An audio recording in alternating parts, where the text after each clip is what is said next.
मंगलाचरण।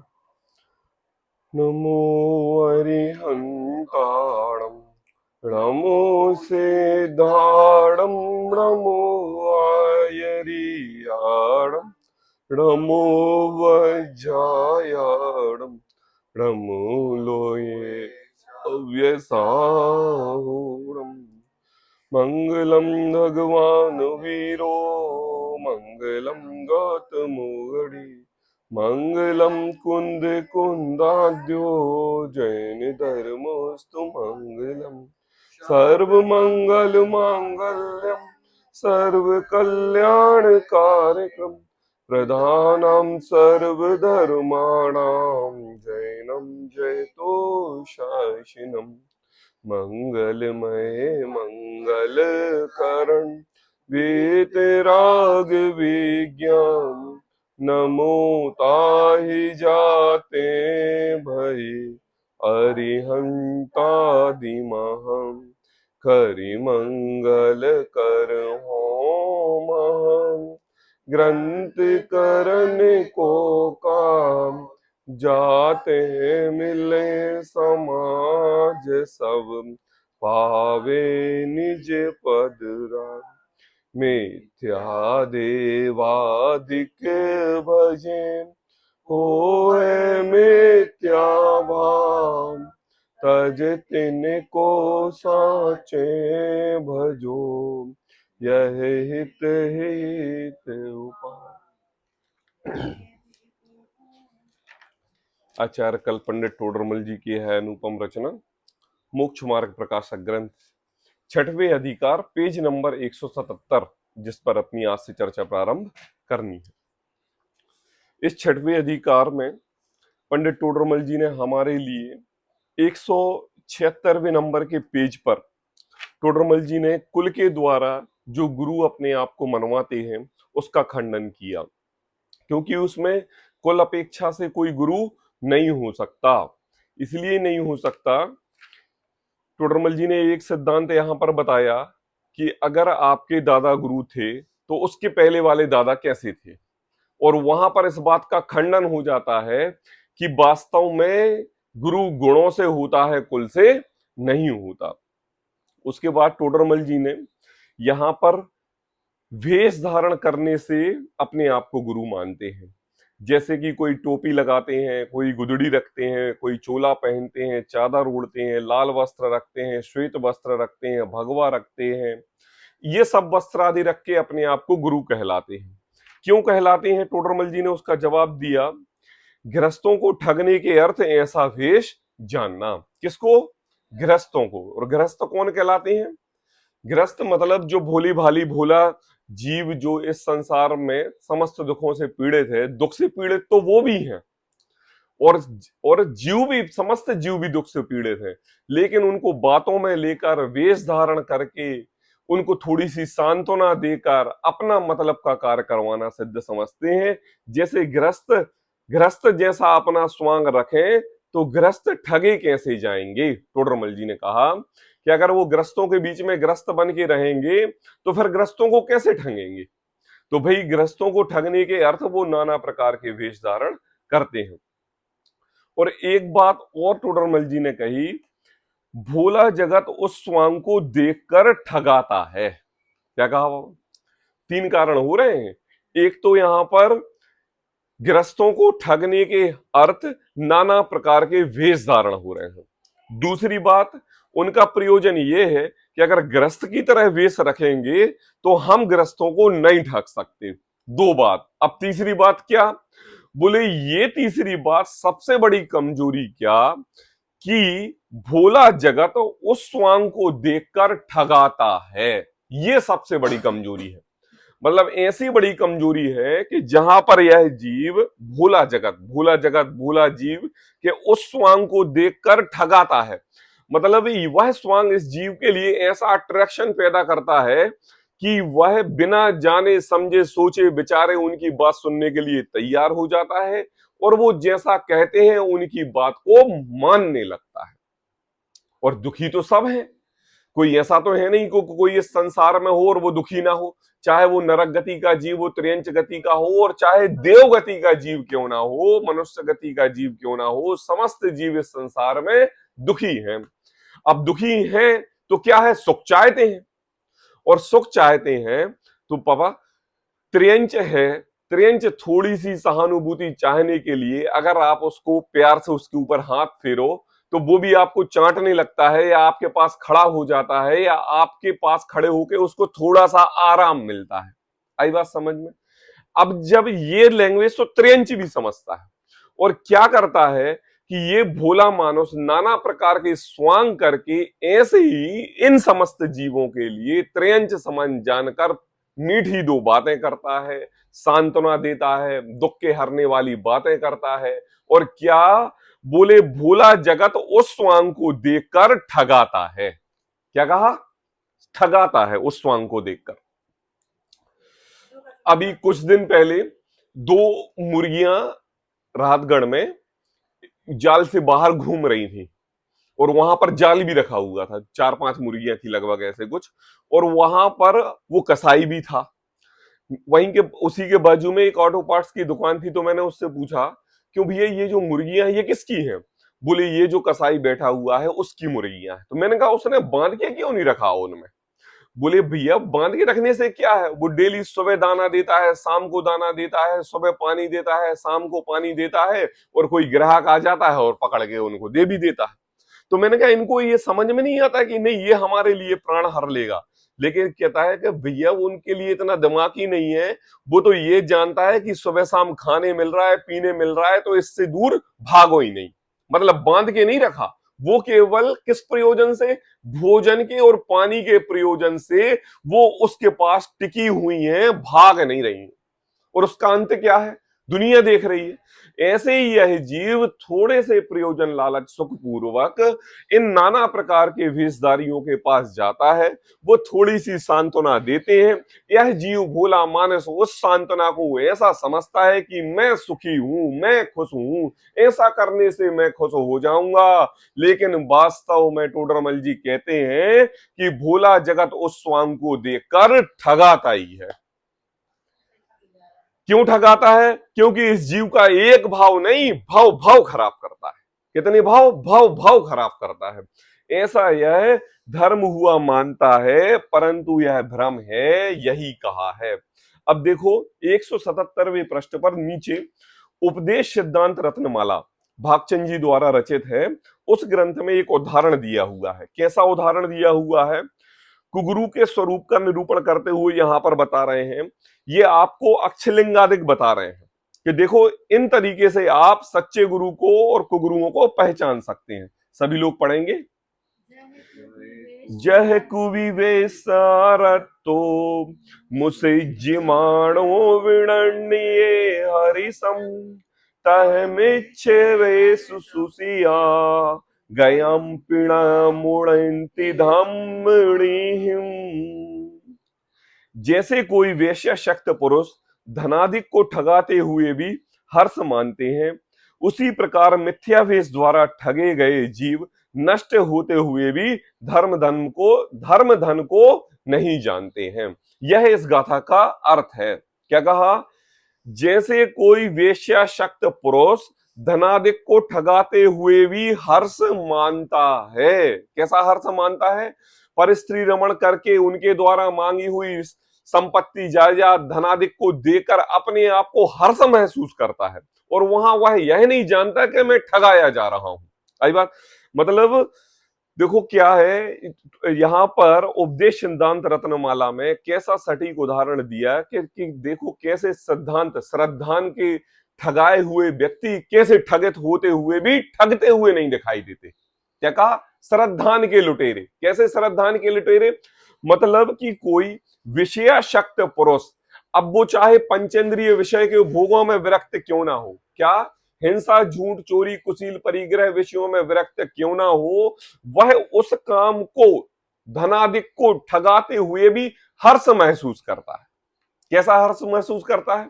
आज हम व्यापार में करते हुए किसी भी प्रकार की हिंसा नहीं देखते बाबा, कैसे नहीं देखते कि अगर हम कोई व्यापार स्टार्ट कर रहे हैं और उस व्यापार में क्या होगा, क्या हिंसा होगी, कितने जीवों का घात होगा, कितना झूठ बोलना पड़ेगा, कितनी कुशील कर, कितना परिग्रह, कितना स्टॉक रखना पड़ेगा, इसका तो हम विचार करते नहीं। केवल हमारा अर्थ क्या होता है, धनाधिक हमारे पास इकट्ठे होना चाहिए। भाई होता है कि नहीं? व्यापार प्रारंभ करने पहले मैं सबसे पूछता हूं कि कोई यह विचार करता है कि इस व्यापार में हिंसा है या नहीं? बताओ। आज जैन समाज के व्यक्तियों के पास कौन सा व्यापार ऐसा नहीं बचा कि जो वो ना कर रहे हो? बताओ आप। और एक एक व्यापार में अंतरंग में विचार करके देखें कि विचार में ऐसा आता है कि कितनी तो दिन भर प्रति समय हिंसा करते हैं है? और कितने प्रति समय तो उस व्यापार को करने के लिए झूठ बोलते हैं और उस व्यापार को करने के लिए 10-10, 15-15 गोदामें इकट्ठे करके उसका परिग्रह करते हैं। और क्या हो रहा है कि ठगाते हुए भी क्या महसूस कर रहे हो? हर्ष मान रहे हो कि हमें पैसे उत्पन्न हो रहे हैं, धन उत्पन्न हो रहा है, तो उसके सामने जीवों का घात परिग्रह भी हमारे लिए समझ में नहीं आ रहा। क्या कहा? जैसे कोई विषयासक्त पुरुष वैश्यासक्त पुरुष धनाधिक को ठगाते हुए भी हर्ष मानते हैं, उसी प्रकार मिथ्याभेष द्वारा, कौन से भेष द्वारा? मिथ्याभेष द्वारा क्या धर्म धन को नहीं जानते। क्या कहा? जीव नष्ट होते हुए धर्म धन, धर्म को क्या उपमा दी? धन की उपमा दी। कैसे? धर्म धन को नष्ट होते हुए भी जीव नहीं जानता। किसके कारण? बोले इस जीव ने, परद्रव्य ने, कुगुरुओं ने इसके श्रद्धान पर ऐसी चोट मारी है कि इसका श्रद्धान अनंत सागर का संसार बढ़ाने वाला है, लेकिन इस जीव को इस प्रेजेंट समय में, वर्तमान पर्याय में थोड़ी सी सुखानुभूति, 5 इंद्रियों के प्रति आसक्ति की आराधना होते हुए दिखती है, तो यह जीव अपने धर्म धन को भी नष्ट करने के लिए आतुर हो जाता और क्या करता है? हर्षपूर्वक। कैसे? उसी प्रकार मिथ्याभेष द्वारा ठगे गए जीव नष्ट होते हुए धर्म को नहीं जानते हैं कि हम ठगाए जा रहे हैं। भावार्थ, इन मिथ्यावेश वाले जीवों की शुश्रूषा आदि से अपना धर्म नष्ट होता है, उसका विषाद नहीं है। लौकिक धन अगर इसका चला जाए, हाँ धर्म धन, लौकिक धन इसका चला जाए तो 1% तो विषाद भी कर ले। क्या कर ले? विषाद। लेकिन अगर उसका धर्म धन नष्ट हो जाए तो यह जीव उसका भी विषाद नहीं करता है। क्या? मुझे बताओ, आज अगर कोई दानादिक के हमारे भाव आए और दानादिक की प्रक्रिया हम दे दें, तो क्या हमारे लिए उस दान के प्रति निष्पक्ष भाव आता है कि वहां पर भी मानादिक का भाव आता है कि हमने दान दिया और हमारा नाम बुलाए इसलिए हम बड़े हुए, ऐसे मानादिक के कारण दान की क्रिया होती है। अब बताओ, तो ये पाप बंध का कारण हुआ कि पुण्य बंध का? पाप बंध का। और मान क्या रहे हैं? पुण्य बंध। मतलब आप अपनी धर्म धन को खोते हुए भी ऐसा महसूस कर रहे हो कि धर्म धन इकट्ठा हो रहा है। हो रहा है कि नहीं? ऐसा ही हो रहा है कि नहीं? जा तो रहा है धर्म धन, मतलब आप अपने अंदर में मान की पुष्टि करके अनंत सागर बढ़ा रहे हो और आपको ये लग रहा है कि हम दानादिक देंगे और सर्वा सिद्धि के देव बनेंगे और देव बन के हम अगले भाव में जाके भगवान बन जाएंगे। तो कहते हैं इन मिथ्यावेश वाले जीवों की शुश्रूषा आदि से, क्या कहा? शुश्रूषा है, मधुर वचन, मधुर वस्त्र, खुशबू वाला वातावरण, और क्या कहते हैं, शांत परिणामों से बातचीत करने के परिणाम, ऐसे आदि से अपना धर्म धन नष्ट होता है, उसका विषाद नहीं है। और देखो क्या होता है कि जो विषय शक्त गुरु होते हैं, अब इनके लिए चाहिए अपने वॉलेंटियर, तो वॉलेंटियर में वो उन्हीं के लिए रखते हैं जो अपने मानादिक का पोषण कराते हैं। और मानाधिक का पोषण कराते हैं तो वो उस मानाधिक के कारण अपनी लक्ष्मी को भी नहीं गिनते, धन को भी नहीं गिनते, और धन देते हैं वो उनका नाम लेते हैं, और नाम लेते हैं और जिनको वो चाहिए था क्या, भाई लक्ष्मी तो पुण्य के उदय से बरस ही रही है, अब लक्ष्मी के साथ साथ थोड़ा सा नाम और हो जाए तो चार में चांद लग जाए चार चांद लग जाए। तो उन्होंने कहा लक्ष्मी है, बोले ठीक है हाँ है, बोले अब हम तुम्हारे लिए नाम देंगे, बोले हाँ ठीक है। अब उन लक्ष्मी मिली, नाम मिला, और बस यहां पर गुरु बन गए। तो क्या हो गया, बोले उसका भी विषाद नहीं है, मिथ्या बुद्धि से हर्ष करते हैं, वहां कोई तो मिथ्या, यहां पर कहा मिथ्या बुद्धि से हर्ष करते हैं। आई बात समझ में? हाँ, मान बढ़ाई। अब यहाँ चैप्टर चेंज हो रहा है, देखो वहां कोई तो टोडरमल जी कहते हैं, देखो अब क्या हो रहा है, ऐसे नहीं मानेंगे, हमारे लिए अपनी बात रखने के लिए शास्त्रों का उदाहरण देना पड़ेगा, गुरुओं के द्वारा ये कहा गया है ये बताना पड़ेगा, आचार्यों के द्वारा ये लिखा गया है ये बताना पड़ेगा। देखो क्या होता है, जैसे कोई भी प्रवचनकार प्रवचन देता है या कोई आचार्य प्रवचन देते हैं, सुनते हैं, तो यह जीव वही बातें ग्रहण करता है जो इस जीव के आचार से विचार से मिलती हैं, अनुकूल हो। आई बात समझ में? मतलब जैसे कि अगर हमारे लिए लेट सोना पसंद है, तो अगर किसी विद्वान ने ये कहा कि भैया 24 घंटे में कम से कम 10 घंटे की नींद लेना जरूरी है, तो आप लो, तो वो बात ये ग्रहण करेगा कि उन्होंने बोला है 10 घंटे की नींद चाहिए, मतलब हम 8 बजे उठेंगे। अरे भले मानुस, ये भी तो कहा था कि कम से कम 12 घंटे स्वाध्याय करने की भी जरूरत है, वो सुना? अरे वो हमें सुनाई नहीं दिया।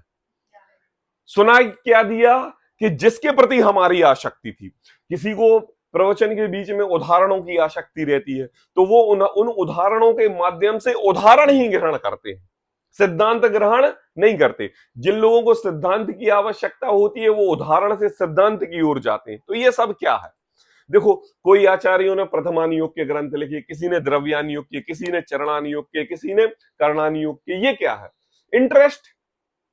इंटरेस्ट जैसे एक बच्चा स्कूल में कोई मैथ्स में फर्स्ट रहता है, कोई साइंस में, कोई बायोलॉजी में, कोई इतिहास में, ऐसे हमारे नाना आचार्य थे, और नाना आचार्य सभी विषयों में पारंगत थे। तो किसी को प्रथमानुयोग का इंटरेस्ट था और प्रथमानुयोग के ग्रंथ लिखे, जिनको कर्णानुयोग का था उनने कर्णानुयोग के लिखे, द्रव्यानुयोग का था तो द्रव्यानुयोग के लिखे। लेकिन ये विशेष याद रखना कि अनुयोग किसी भी ग्रंथ का हो, लेकिन चारों ग्रंथों में वीतरागता का ही पोषण है, सिद्धांत वीतरागता का ही बताया गया है, मोक्ष स्वरूप भगवान निर्ग्रंथ दशा धारण करके ही बताया गया है। इसके अलावा उन अनुयोग की मतलब ये कहें कि पतंग चार उड़ रही हैं, लेकिन डोर तो केवली भगवान के कही गई दिव्य ध्वनि के माध्यम से ही है। एक बात है ना? तो अब बताओ, जैसा हम विश्वास प्रथमानुयोग के ग्रंथ पे करते हैं, वैसे ही तो द्रव्यानुयोग पे करते हैं, कर्णानुयोग पे करते हैं, कोई अंतर तो नहीं करते? नहीं करते। लेकिन अगर वहां कोई मिथ्या शास्त्रों में जो वेश निरूपित किए हैं, कौन से शास्त्रों में? मिथ्या शास्त्रों में जो वेश निरूपित किए हैं उनको धारण करते हैं, परंतु उन शास्त्रों के कर्ता पापियों ने क्या कहा, देखो ग्रंथ पढ़ा और ग्रंथ में पढ़ के उन्होंने ये देखा कि ये लाइन हमारे आचरण रूप है, हमारे अनुरूप ये बात कही गई है। ठीक है, अब जैसे निश्चय व्यवहार की बात बहुत आती है, तो कहा कि भैया निश्चय ही कार्यकारी है, तो व्यवहार है। तो कई लोगों ने क्या किया कि व्यवहार को सर्वथा हे मान लिया, निश्चय को ही ग्रहण कर लिया। ये क्या हुआ, बोले ये आपके प्रयोजनभूत क्रिया पर कार्य हो गया। क्या आप जो चाहते थे वो मिल गया? अब जो मिल गया, तो मुझे बताओ, आप दुकान यहां से बोरो प्लस लेने के लिए गए, बाजार जा रहे हो, अब बोरो प्लस लेने के लिए कौन सी दुकान पर जाओगे? छलनी, किराने की दाम कौन, और जनरल स्टोर पर पापा कहे हैं। अब मुझे बताओ कि यहां पर एक छोटी सी दुकान है मोहल्ले में, और उसने किराना भी रख रखा है, मेडिकल भी रख रखी है, खिलियां भी रख रखी है, पार्ट्स भी रख रखा है, बोरो प्लस भी रख रखी है, और नाना प्रकार के आइटम भी टांग रखे हैं। अब बताओ, आप बोरो प्लस लेने कहां जाओगे? सबके पास की दुकान पे। क्यों? इजी, सरल हुआ आपके लिए। आपके लिए जिस चीज की इच्छा थी और वो इच्छा आपके लिए बहुत सरल और सुविधा तरीके से पास में ही मिल गई। अब मुझे बताओ कि जो वो व्यक्ति है वो किस चीज में माहिर है? किसी चीज में माहिर नहीं, लेकिन उसने क्या कर दिया है कि देखो भैया, मोहल्ले में छोटी सी दुकान खोलो, यहां पर सुबह सुबह चाय पत्ती की जरूरत पड़ती है तो वो रख लो, है ना। फिर उसके बाद क्या कहते हैं, वो ब्रेड वगैरह जो है उसकी जरूरत पड़ती है, बोले वो रख लो, ये तो सुबह की है। उसके बाद बोले क्या है, बच्चे स्कूल जाएंगे ना तो टॉफी और लॉलीपॉप रख लो। क्यों? स्कूल जाएंगे और रोएंगे जाते हुए और मम्मी पापा मनाएंगे, तो चलो मैं तुम्हें टॉफी दिलाती हूँ। उन्होंने दिलाया, एक लॉलीपॉप पकड़ाई और वो स्कूल चले गए।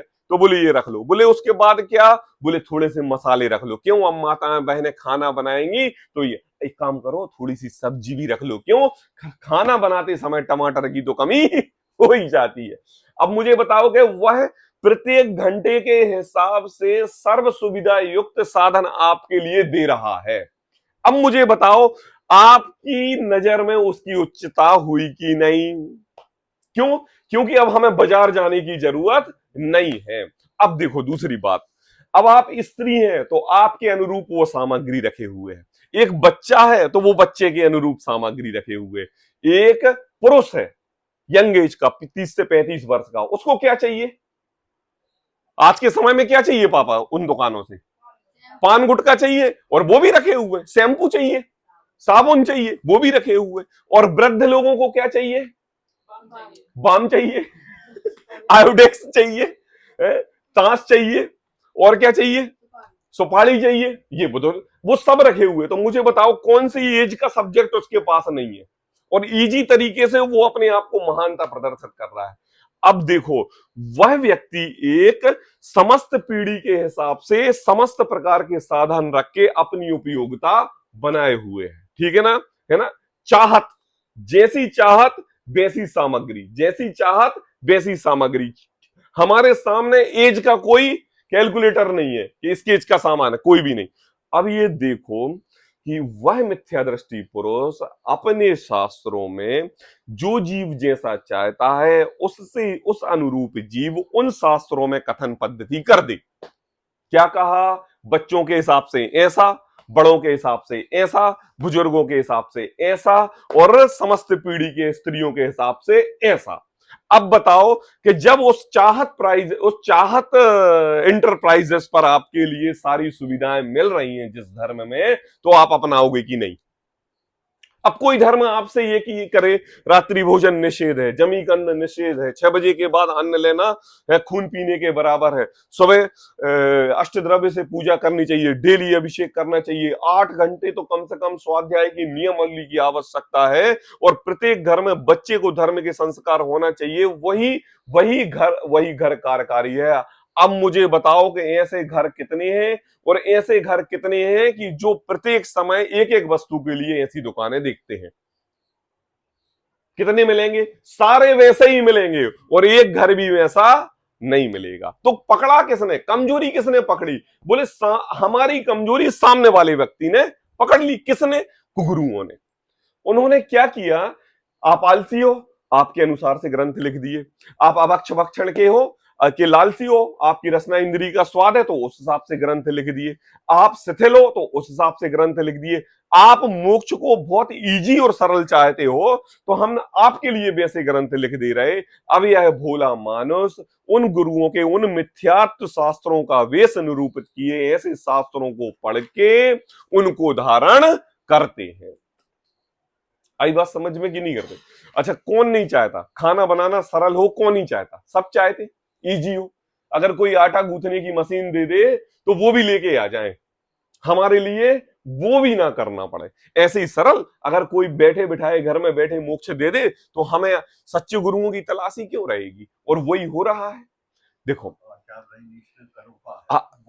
हाँ, रजनीश ओशो, आपने क्या, आपकी पंचेंद्रियों के प्रति आसक्ति थी और उन उन आसक्तियों के प्रति आपका ही पोषण करवा दिया और अपने आप को आचार्य घोषित कर दिया। अब देखो टोडरमल जी कहते हैं 178 नंबर पेज, परंतु उन शास्त्रों के कर्ता पापियों ने, क्या कहा? उन शास्त्रों के कर्ता रचनाकार जिन्होंने ऐसे शास्त्र लिखे हैं उन पापियों ने सुगम कार्य करने से उच्च पद प्रूपित करने में हमारी मान्यता होगी, अन्य बहुत जीव इस मार्ग में लग जाएंगे, इस अभिप्राय से मिथ्या उपदेश दिया। टोडरमल जी समझा रहे हैं, बोल रहे हैं कि देखो भैया उनका उद्देश्य क्या, अगर आपको वीतरागता, संयम और आपकी उच्च उच्च कोटि की श्रद्धा जो वीतरागता की ओर लेके जा रही है, ऐसे वचन आपको दिख रहे हैं तो वह शास्त्र है। और अगर जो मोहराग देश रूपी भावों को प्रगटा रहे हैं, अंतरंग में कलुषता पैदा कर रहे हैं, भाव भाव का नाश कर रहे हैं, भाव भाव का खत्म कर रहे हैं, ऐसे शास्त्र नहीं शस्त्र है। कहते हैं सुगम क्रिया करने से उच्च पद, सुगम मतलब सरल क्रिया, सरल क्रिया मतलब देखो पहले तो हम कैसे, जो ये शास्त्र गूंथ रहा है उसके अंतरंग में श्रद्धा में शिथिलाचार है। दूसरी बात क्या, अब वो उन शिथिलाचारियों में से निकला है और शिथिलाचारी है, अब वो इस बात को जानता है कि यह जगत भोला भी शिथिल है। आई बात, तो क्या कहा, सुगम क्रिया करने से, अब क्या, ये जीव बिना मेहनत किए करोड़पति बनना चाहता है। क्या करना चाहता है, बनना चाहते कि नहीं है, एक अंक लगे लॉटरी का और एक लग जाए और उसमें 1 करोड़ रुपए की प्राप्ति हो जाए, मेहनत ना करना पड़े। आज के समय में हमारी गवर्नमेंट समस्त भाइयों को 5,000, माताओं बहनों को 4,000, गरीबों को 10,000, छोटे से दुकानदारों के लिए 20,000, कितनी पैसे दे रही है। तो क्या है, आज कर्मचारियां दुर्लभ है मिलना दुकानों पर। क्यों, क्योंकि सुगमता से, सरलता से जिस व्यक्ति को घर बैठे मोबाइल चलाते, गेम खेलते पैसों की उपलब्धता होती रहे, वह जीव काम क्यों करना चाहेगा। आई बात समझ, ये बात उन्होंने पकड़ ली। तो क्या किया, सुगम कार्य करने से उच्च पद रूपित करने में हमारी मान्यता होगी। आई बात समझ में, क्या होगा, आप शिथिल और आप ही की बात आप ही को कह दी, आप ही की बात आप ही को कह दी, हमारी मान्यता होगी जिससे हम मानने जाएंगे, अन्य बहुत जीव इस मार्ग में लग जाएंगे, इस अभिप्राय से मिथ्या उपदेश दिया है। उसकी परंपरा से विचार रहित जीव, उसकी परंपरा से, जैसे मिथ्या दृष्टि के द्वारा कहे गए वचन मिथ्यात्वादी की परंपरा को बढ़ाते हुए विचार रहित जीव इतना भी विचार नहीं करते कि सुगम क्रिया से उच्च पद होना बतलाते हैं, सो यहां कुछ दगा है। यह भूले जीव, बताओ, अगर कोई कहे कि नित्य प्रति समय जिनेंद्र भगवान के दर्शन करने के लिए जाया करो, शांति मिलती है, अब मुझे बताओ एक शांति तो ऐसे दे रहा है, उसमें कठिन कार्य, सुबह से उठो, नहाओ धो, मंदिर जाओ, और एक ये कह रहा है हम तुम्हारे लिए एक दवाई देंगे, डेली रात में खा के सो जाना और सुबह आराम से नींद मिलेगी, बिल्कुल पूरी परिपूर्ण तरीके से नींद पूरी हो जाएगी, हम भभूत दे देंगे, हम राग दे देंगे, हम माला दे देंगे, हम ताबीज दे देंगे, हम ये कर देंगे। अब मुझे बताओ सुगम रास्ता कौन सा है, डेली उठ के मंदिर जाने का कि ये ताबीज आबीज पहनने का। और बस आदमी पहनता है और क्या समझता है, सुगम क्रिया से उच्च पद होना बतलाते हैं, सो यहां कुछ दगा है, यह विचार करता नहीं है, भ्रम से उनके कहे हुए मार्ग पर प्रवर्तते हैं। देखो ये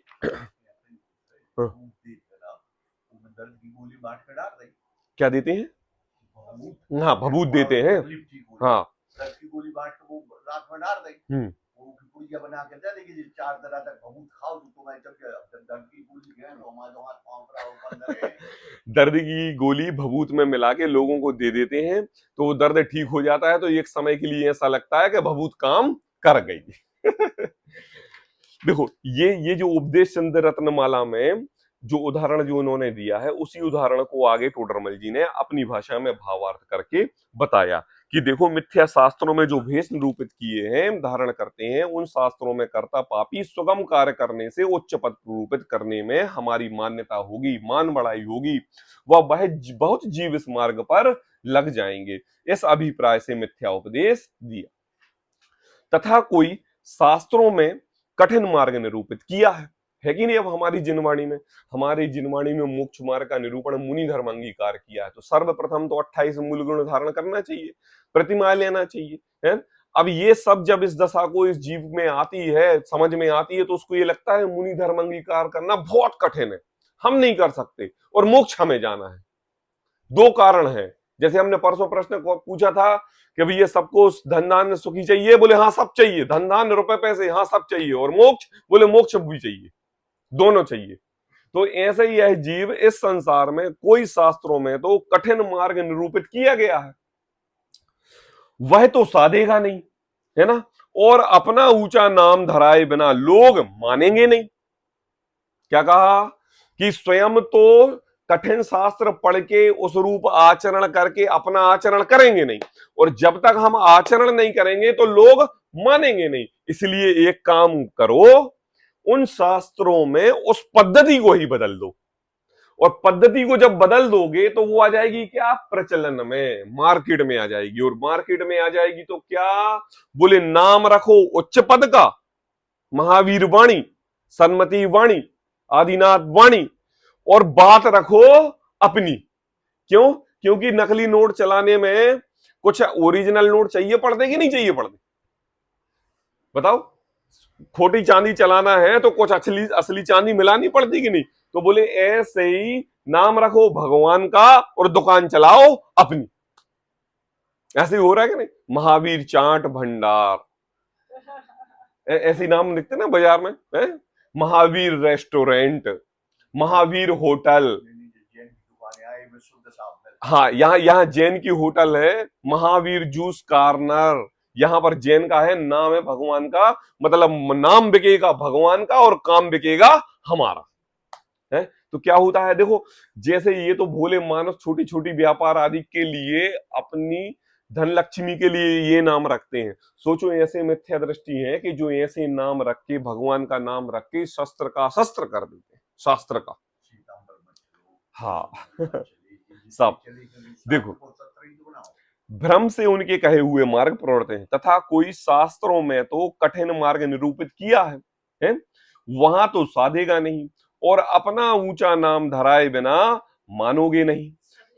हाँ, ऊंचा ऊंचा नाम धराए बिना लोग मानेंगे नहीं। इस अभिप्राय से क्या करते हैं, अब देखो, इस अभिप्राय से नाम रखते हैं, यति, यति फलाना, यति नाम रख दिया, मुनि, आचार्य, उपाध्याय, साधु, भट्टारक, सन्यासी, योगी, तपस्वी, नग्न, इतने आदि अपने नाम के साथ उच्चारण करवाते हैं। तो क्या होता है, चार चांद लग जाते हैं। अब कोई व्यक्ति के साथ ये नाम जुड़ जाएगा, और ये नाम जुड़ेगा तो उसकी दृष्टि समस्त समाज के सामने अलग नहीं हो जाएगी। और क्या करते हैं कि इस अभिप्राय से यति, मुनि, आचार्य, उपाध्याय, साधु, भट्टारक, सन्यासी, योगी, तपस्वी, नग्न इत्यादि नाम तो ऊंचा रखते हैं।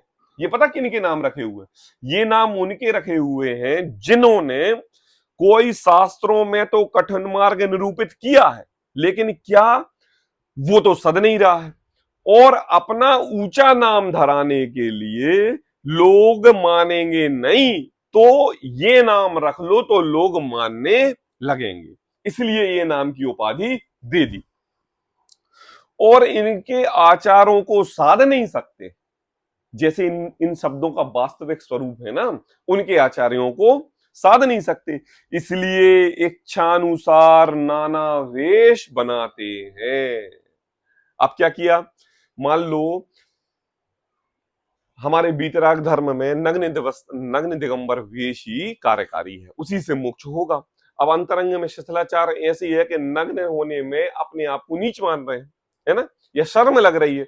तो क्या करें, दो कारण है, एक नग्न हो नहीं सकते और नाम मनवाना है, तो एक काम करो, वस्त्रधारी मुनि बन जाओ।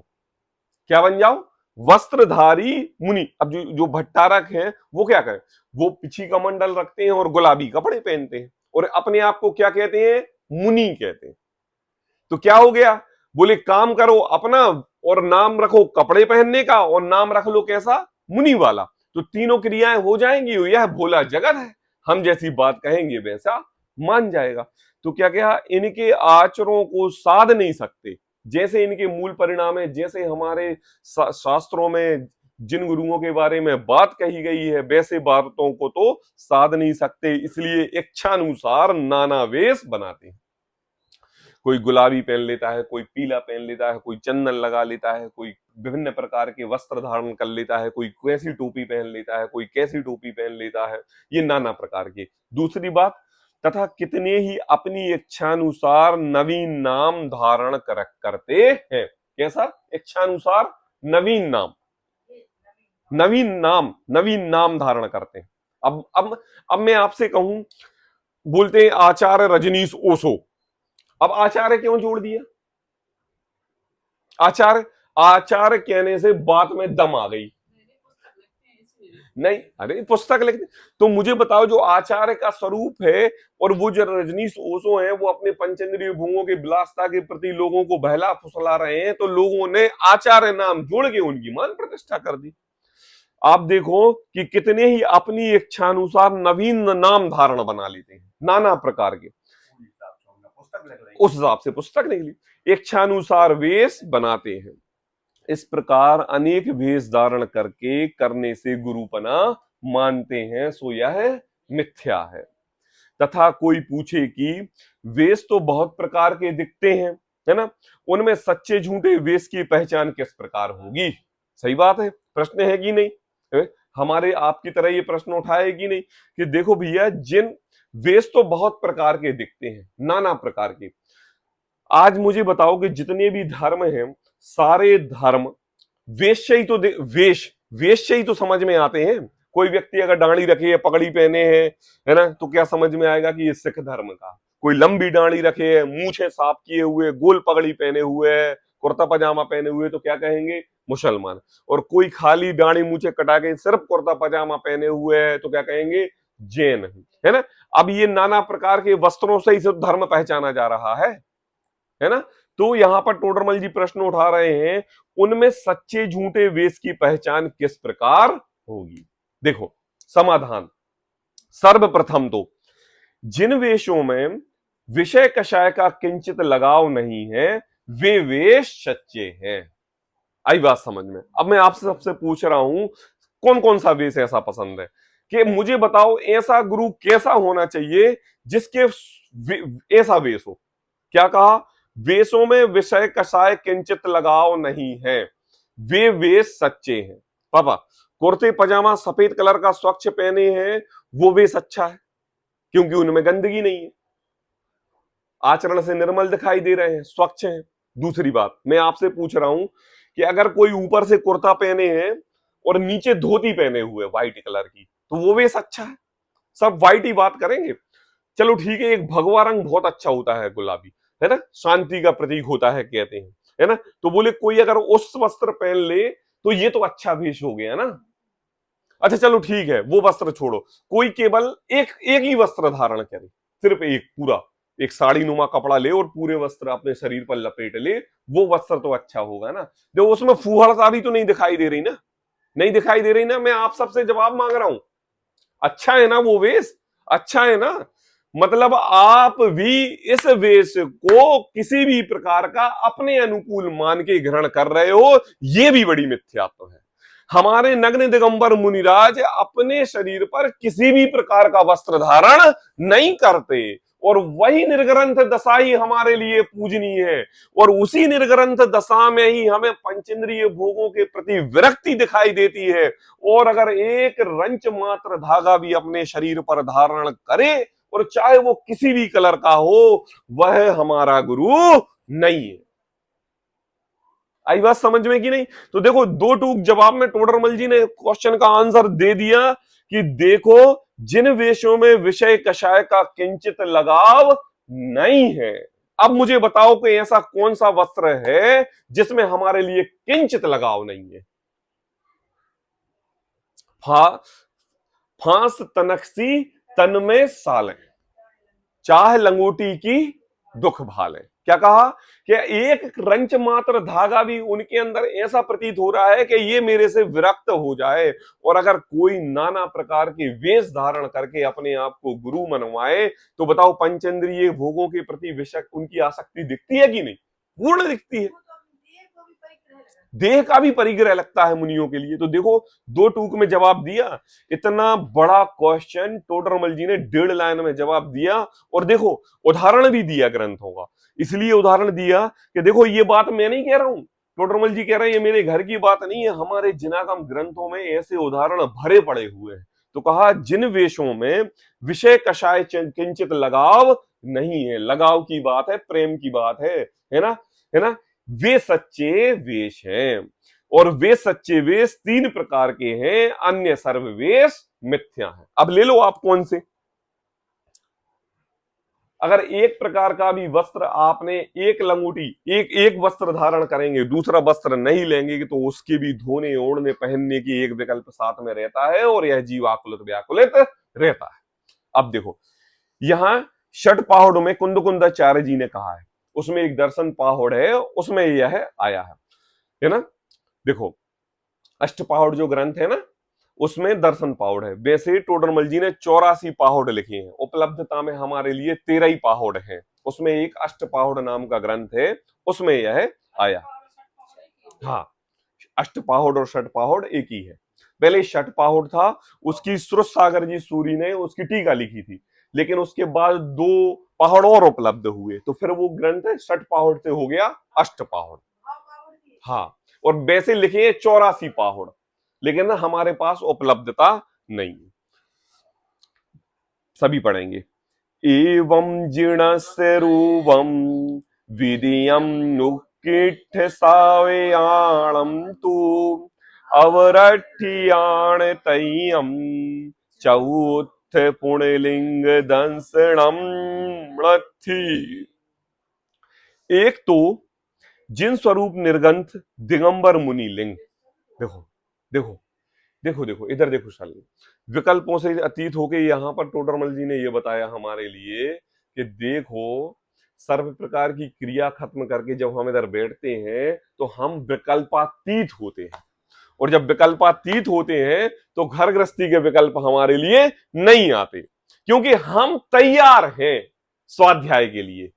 दृष्टांत दे रहा हूं मैं, उदाहरण सिद्धांत पे अभी घटाऊंगा, है ना। और जब हम स्वाध्याय पर बैठते हैं, तो जब हम विकल्पातीत होते हैं तो स्वाध्याय में मन लगता है। और अगर कोई साधु अपने अंतरंग में किसी भी प्रकार का वस्त्र रूपी विकल्प लाल पीला हरा नीला धारण करके बैठा है, तो मुझे बताओ कि वह उस विकल्प में धर्म रूपी शास्त्र कैसे पढ़ेगा और कैसे लिखेगा। इसलिए कुंदकुंदाचार्य ने सर्वप्रथम तो सच्चे गुरु का स्वरूप बताते हुए कहा, एक तो जिन स्वरूप निर्ग्रंथ दिगंबर मुनि लिंग, 3 प्रकार के बताए ना, 3 प्रकार के हैं। कौन? वेशभूषा किसकी? सच्चे गुरु की। सर्वप्रथम विषय कषाय से किंचित भी लगाव नहीं है, और ऐसा किनके पास है तो सुनो, बोले जो जिन स्वरूप निर्ग्रंथ दिगंबर मुनि लिंग है। आई बात, अब ढूंढो मार्केट में, अब ढूंढो बाजार में कि भाई कौन है निर्ग्रंथ। अब यहां पर निर्ग्रंथता की बात कह दी, मतलब निर्ग्रंथ मतलब समस्त परिग्रह से रहित। पापा, अब यहां पर आपके लिए एक ऑप्शन हो गया। कैसे ऑप्शन हो गया? जैसे एक बच्चे ने 10th का एग्जाम दिया और ये कह दिया उससे कि देखो भैया, सिलेबस तो बहुत बड़ा है, लेकिन तुम्हें पास होना है ना, और तुमने साल भर तुम व्यस्त रहे और पढ़ाई नहीं कर पाए ना, तो तुम एक काम करो, केवल 3 साल के क्वेश्चन पेपर हैं, उसमें 10-10 क्वेश्चन हैं, उनके आंसर हल कर लो। उसमें क्या होगा कि तुम्हारा 50% कोर्स तो आ ही जाएगा, उतने में तुम पास हो जाओगे, और थोड़े तुम्हारे 6 उपसम के अनुसार और पढ़ लेना। तो वो कहता है हाँ, ये बहुत सरल उपाय मिला हमारे लिए छांटने का। क्या करने का? छांटने का। तो उसने फटाक से क्वेश्चन पेपर लगाए, पढ़ाए, और वो जाके 65% लेके आ गया। तो उसके लिए एक ऑप्शन मिला ना छांटने का। तो अब यहां पर गुरुओं का बाजार लगा हुआ है। कैसा बाजार लगा हुआ है? मार्केट। यहां पर श्रद्धा के लुटेरे ऐसे हैं कि जैसे हम अपनी दुकान नाना प्रकार के ऑप्शनों से चलाते हैं, वैसे ही कुगुरु लोग अपनी दुकान नाना प्रकार के वेश धारण करके, नाना प्रकार के वस्त्र पहन के, नाना प्रकार के वचन पुल के, नाना प्रकार के चमत्कार अतिशय कार्य आदि बता के, नाना प्रकार के स्वांग रच के, नाना प्रकार के लोगों की मत बुद्धि भ्रष्ट करके अपनी दुकान चलाते हैं। अब टोडरमल जी ने कुंदकुंदाचार्य के सिद्धांत देके एक बात यहां निर्णय कर दी कि सर्वप्रथम तो जिन स्वरूप निर्गंथ दिगंबर मुनिलिंग है। अब बताओ आपके सामने कितनों की दुकानें बंद हो गई? बताओ शालिनी, राजुल, कितनों की दुकानें बंद हो गई?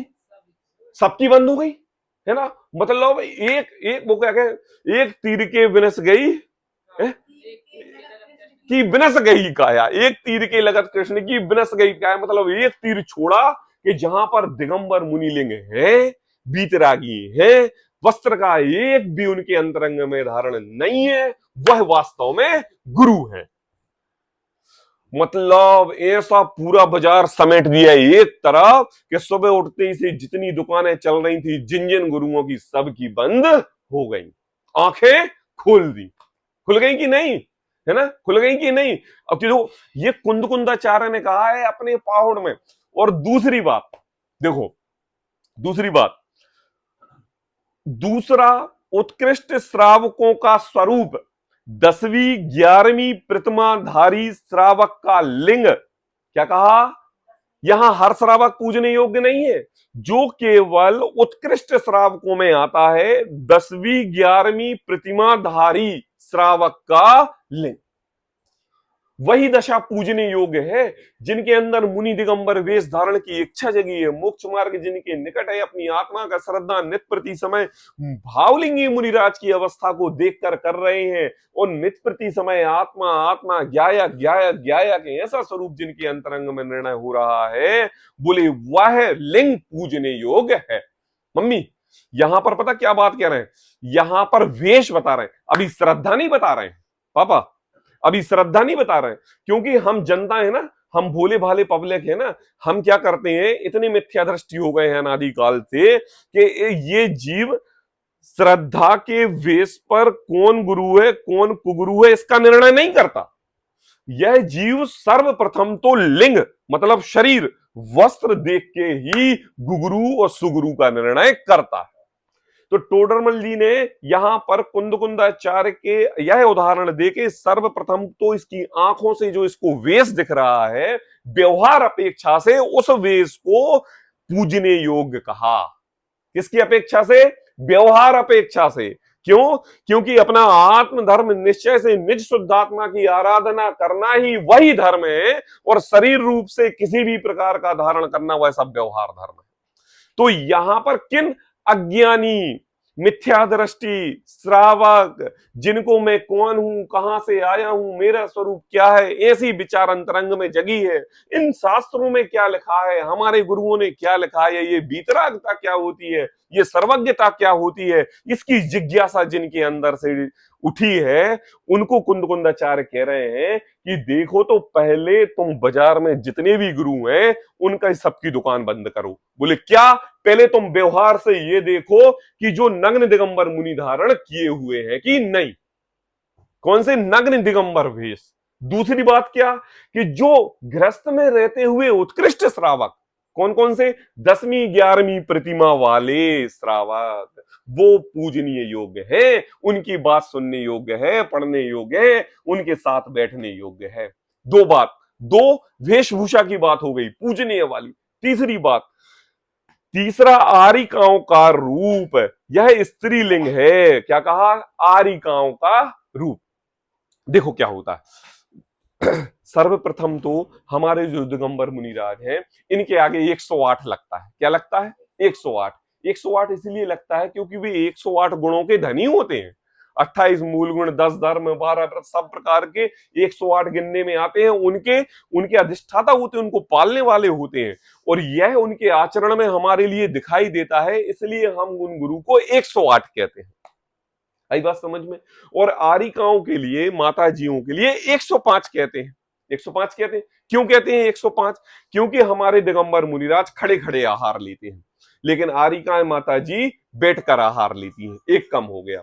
दूसरी बात, हमारे दिगंबर मुनिराज नहाते नहीं है ना, लेकिन आरिकाएं माताजी को नहाना कार्यकारी है, इसलिए उनको नहाना होता है, इसलिए उनको एक गुण कम हो जाता है। और तीसरा गुण क्या होता है? वस्त्र धारण, है ना। तीसरा ध्रुव होता है हमारे दिगंबर मुनिराज वस्त्र धारण नहीं करते और माताएं जी वस्त्र धारण करती हैं, इसलिए 3 गुण कम हो जाते हैं, इसलिए मुनिराज को 108 और माता जी को 105 कहते हैं। अब ये 105 कोई गिनती नहीं है, आजकल तो 1008 कहने लगे।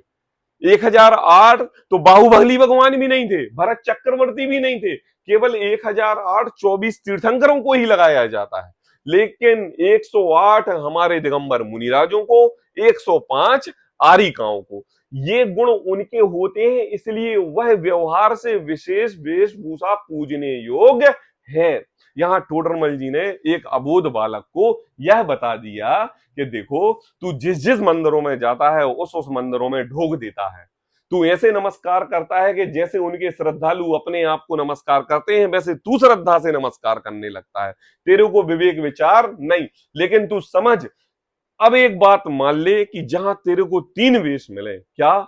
एक तो सर्वप्रथम दिगंबर मुनि लिंग, आई बात समझ में। दूसरा 10वीं 11वीं प्रतिमाधारी श्रावक, आई बात समझ में। पापा 10वीं 11वीं प्रतिमाधारी श्रावक मतलब ये नहीं कि सम्यक दृष्टि कोई पुरुष ग्रस्त अवस्था में रहते हुए दुकानदारी मकान आदि चलाते हुए स्त्री पुत्र आदि सब कुछ करते हुए वो पूजनीय योग्य हो गया, वो 3 काल में भी पूजनीय योग्य नहीं है।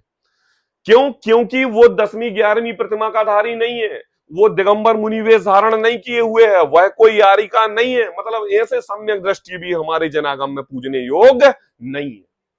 क्यों? ऐसे तो स्वयं रमण समुद्र में कितने सम्यक दृष्टि है, सभी अष्ट द्रव्य से पूजने योग्य हो गए। और चलो तुम्हारी नजर में सम्यक दृष्टि ही पूजने योग्य है, अभी टोडरमल जी ने 2 दिन पहले बात की थी, तो को भैया सर्वार सिद्धि के देवों को पूजो, वो तो उत्कृष्ट है, एक भावतारी है।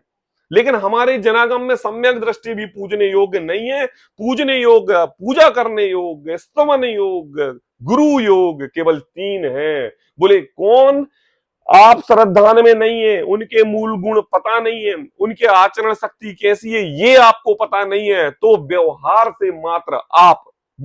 से मात्र आप दिगंबर मुनि लिंग, दूसरा 10वीं 11वीं प्रतिमाधारी और तीसरा आरिकाओं का या स्त्रियों का लिंग, 3 लिंग श्रद्धा पूर्वक है।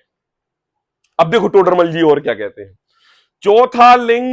चौथा कोई लिंग सम्यक दर्शन स्वरूप नहीं है।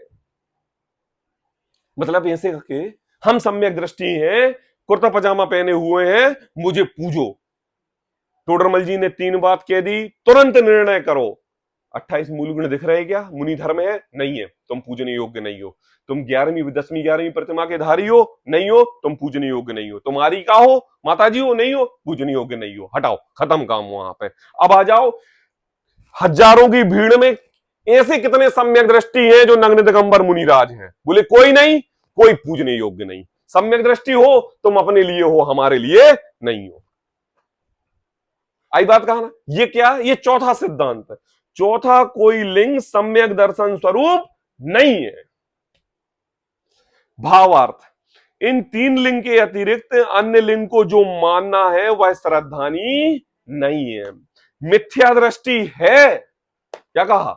मिथ्या दृष्टि है। देखो यहां पापा पूज्य की बात ऐसे ही कह रही है, हम तो अपने पापा जी को पूज्य पिताजी कहते हैं, तो यहां पर पूज्य वो पूज्य नहीं है। आदर सम्मान पूर्वक तो व्यवहार से सभी के लिए, बड़ों के लिए पूज्य होता है। यहां पर वो पूज्य है जो अष्ट द्रव्य से पूजा बनाई हो, अष्ट द्रव्य से पूजा कर रहे हो, भगवान के साथ उनको विराजमान कर दिया हो। जैसे भगवान की श्रद्धा आपके अंतरंग में, वैसी श्रद्धा से आप उनको पूज रहे हो। ये मिथ्यापना है, ये मिथ्यात्वपना है। कहते हैं कि ऐसे 3 लिंग श्रद्धा पूर्वक है, चौथा लिंग कोई सम्यक दर्शन स्वरूप नहीं है। भावार्थ, इन 3 लिंग के अतिरिक्त अन्य लिंग को जो मानता है वह श्रद्धानी नहीं है, मिथ्या दृष्टि है। तथा इन वेशियों में कितने ही वेशी अपने वेश के प्रतीति कराने के अर्थ किंचित धर्म को, अंग को भी पालते हैं। पापा ये बात टोडरमल जी ने 255 वर्ष पूर्व पहले कही। उस समय हमारे इस वर्तमान काल में मुनियों का अभाव था, मुसलमानी शासन था, अंग्रेज आए थे। उस समय क्या था कि एक भी दिगंबर मुनिराज नहीं था पूरे भारतवर्ष में। और भारतवर्ष में एक भी दिगंबर मुनिराज नहीं था। तो उस समय भट्टारक जो थे ना, जो अपने आप को नाना प्रकार के वस्त्र पहन के मुनि मानते थे, इनका बहुत वर्चस्व था। हम जयपुर में पढ़ते थे भट्टारक जी की नसिया है वहां पर, मतलब एक एक प्रांत में हर जगह ऐसे मुनिराज थे। अब नग्न दिगंबर हो नहीं सकते, और क्या थे, भट्टारक थे, रंग पिंक वस्त्र पहन के पीछे का मंडल धारण किए हुए थे, तो लोग उनकी बात को समझते थे, सुनते थे। अब क्या हुआ, बोले उन्हीं के रूप को गुरु मान लिया। फिर तो वह शांति सागर मुनिराज के आने के बाद फिर मुनि परंपरा चालू हुई दोबारा से, है ना। आज से करीब 150 वर्ष पूर्व, 150 से 200 वर्ष पूर्व ये इतने मुनिराज हुए। तो कहते हैं कि देखो, अब ये जब टोडरमल जी ने ये बात कही, तो वह टोडरमल जी ने अपनी बात को उन गुरुओं के साथ में रखकर कही कि देखो कैसे गुरु कैसा कार्य कर रहे हैं। इन वेशियों में कितने ही वेशी अपने वेश की प्रतीति करने के अर्थ किंचित धर्म के अंगों को भी पालते हैं, मतलब कमंडल रखते हैं, पिछी रखते हैं, कोई वस्त्र रखते हैं, किसी प्रकार का वो करते हैं। जिस प्रकार देखो क्यों करते हैं, वो ऐसा क्यों करते हैं, जिस प्रकार खोटा रुपया चलाने वाला उसमें कुछ चांदी का अंश भी रखता है, उसी प्रकार धर्म का कोई अंग दिखाकर अपना उच्च पद मानते हैं। सही बात। हम गए थे पापा मौसा जी के साथ सोना लेने के लिए, सोने की ईंट लेने के लिए, तो उधर क्या किया, यहां से 1000 किलोमीटर दूर उसने एक सोने की सिल्ली दिखाई, और सोने की सिल्ली में एक कॉर्नर पे थोड़ा सा कुछ अंश सोने का लगा दिया, और उसी ने तोड़ी और तोड़ के हमें 6 हथौड़े से दे दी। अब वो मौसा जी गए और सुनार को दिखाया और देखा कि ये तो 100% गोल्ड है? और फिर वो गए और उसको ले आए और ठगाए गए, उसमें तो 1 ग्राम भी सोना नहीं निकला। क्या हुआ, बोले उसके चलाने के अर्थ, उसके चलाने के अर्थ उसने थोड़ा सा सोना उसमें मिलाया कि कौन मूर्ख बन जाए, बोले ये समाज मूर्ख बन जाए। तो क्या किया कि बोले वेश धर्म अंगीकार किया, नग्न दिगंबरत्व धारण किया, नग्न दिगंबरत्व धारण करके अपनी मानाधिक पुष्टि के कारण जैन धर्म लिंग अंगीकार किया, और उसके कारण क्या किया कि लोग मेरी बात सुने, इसलिए कुछ खोटे धर्म कैसा ओरिजिनल और काम कैसे अन्यथा। तो ऐसे कहा, जिस प्रकार खोटा रुपया चलाने वाला कुछ चांदी का अंश भी रखता है, उसी प्रकार धर्म का कोई अंग दिखाकर अपना उच्च पद मानते हैं। देखो बाबा, बस 1 मिनट, आदिनाथ भगवान के समय में कितने मुनिराज नग्न दिगंबर हुए थे, लेकिन कितने भ्रष्ट हुए। महावीर भगवान के समय में कितने मुनिराज हुए थे, कितने भ्रष्ट हुए। ये क्या है, नाना जीवन आना कम्मा, नाना प्रकार के जीव, नाना प्रकार के भाव, और उन भावों में किसी की मान पद की उच्चता है, किसी का क्षय उपशम ज्ञान के ज्यादा धारी है, किसी की भाषा शैली बहुत अच्छी है, कोई सुस्वर है, भजन आदि अच्छे से गाते हैं, या कोई किसी के मनमोहन शक्ति है, अपने चेहरे से ऐसी कांति उत्पन्न होती है कि लोग उनके प्रति आकर्षित होते हैं, उनकी जबान इतनी सरल रहती है कि वो एक शब्द बोलते हैं कि जैसे अमृत झरते हैं, ऐसी वाणी निकलती है। और इन गुणों के अर्थ कोई अपनी मानाधिक की पुष्टि कराने लगे और वेश में नग्न दिगंबरत्व धारण कर ले, तो टोडरमल जी कहते हैं, कुंद कुंदाचार्य कहते हैं, ऐसे दिगंबर वेशधारी भी मिथ्या दृष्टि है। आई बात समझ में। और इनकी जैसे वो मुनि भ्रष्ट हुए थे महावीर के समय में, आदिनाथ के समय में, उनमें इनकी गिनती लेना। तो कहा उसी प्रकार कोई धर्म अंगीकार दिखाकर अपना पद उच्च मानते हैं। अब देखो आगे कहेंगे टोडरमल जी, देखो कहते हैं जो धर्म साधन किया उसका तो फल होगा। इसकी चर्चा अपन कल करेंगे, आज के लिए इतना ही। सहजानंदी शोध स्वरूपी अविनाशी